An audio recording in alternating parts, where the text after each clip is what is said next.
আয়নাঘরে নেওয়া হয়েছিল অভিনেত্রী কাজী নওশাবা আহমেদকে।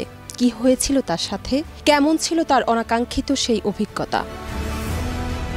2018-তে নিরাপদ সড়ক আন্দোলনের প্রথম প্রতিবাদী শিল্পী অভিনেত্রী নওশাবা সামাজিক মাধ্যমে তখন সরকার বিরোধী এক পোস্টের কারণে তাকে গ্রেপ্তার করে কারাগারে পাঠানো হয়। নওশাবার গ্রেপ্তার কাণ্ড এবং তার সাথে ঘটে যাওয়া ঘটনার চর্চা মাসব্যাপী সামাজিক মাধ্যমে ঘুরে বেরিয়েছে।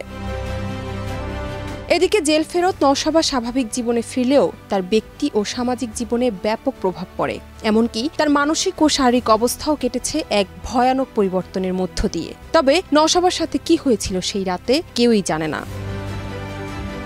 সম্প্রতি তানভীর তারিকের সাথে অনুষ্ঠিত এক প্রোগ্রামে নওশাবা তখনকার সেই দুর্বিষহ অভিজ্ঞতার কথা প্রকাশ করেন। প্রচারের অপেক্ষায় থাকা সেই শোয়ের একটি ছবি পোস্ট করে তানভীর তারিক লিখেন, 2018-তে প্রথম রুলিং পার্টির অন্যায়ের বিরুদ্ধে প্রতিবাদকারী শিল্পী হলেন অভিনেত্রী কাজী নওশাবা আহমেদ। এরপর আয়নাঘরে তাকে 21 দিনের নির্যাতন, অতঃপর রিহ্যাবে 6 মাস।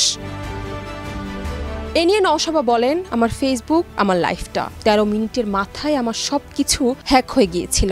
এক সময় নওশাবা নিজের মেয়েকেই চিনতে পারত না। তখন থেকে একমাত্র মেয়েকে নিয়ে গত 6 বছরে 20 বারের উপরে বাসা বদলেছেন। এমনকি তাকে বাসা ভাড়া দিতেন না কেউই। জেল থেকে বেরোনোর পর ভেঙে গেছে সাধের সংসারটাও। এত কিছুর পর নিজের বাড়িতেও জায়গা হয়নি তার, কারণ ভাই আত্মীয় স্বজন কেউই তাকে নিরাপদ মনে করেননি।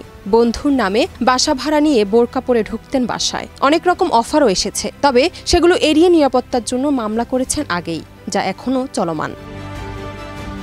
আয়নাঘরের 21 দিনের নির্যাতন আর 6 মাসের রিহ্যাব কাণ্ডের সবই ঘটেছে দেশ পালানো শেখ হাসিনার আওয়ামী লীগের আমলে। যে ক্ষমতার লেলিহান শিখায় এক ভয়াল মুহূর্ত কাটিয়েছেন নওশাবা, সেই ক্ষমতার আজ বদল ঘটেছে।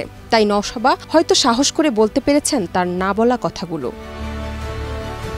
জান্নাত নিপু, দেশ রূপান্তর।